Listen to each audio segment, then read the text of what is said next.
Nimekuwa kwa hii siasa siku mingi jameni. Hii dunia tumezunguka ya kutosha. Nasikia hawa, tunasikia wale, tunasikia wengine. Hiyo ni maneno kidogo. Mimi tu nataka niwahakikishie.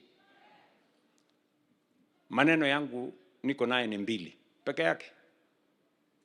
Kitu ya kwanza ni kuwa focused na transformation ya Kenya.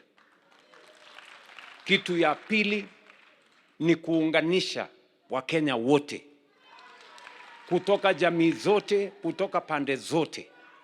Tuondoe ukabila, tuondoe chuki, tuondoe ubaguzi, Kenya itembee ikiwa moja. Na ndio sababu tulisengeneza serikali ya broad based ya kuleta Wakenya wote pamoja. Najua kuna wale wako na kisirani mingi, hawalali usiku mchana. Hii broad based tutabomoa kwa njia gani? Kwa sababu wamezoea ukabila, wamezoea ubaguzi, wamezoea chuki.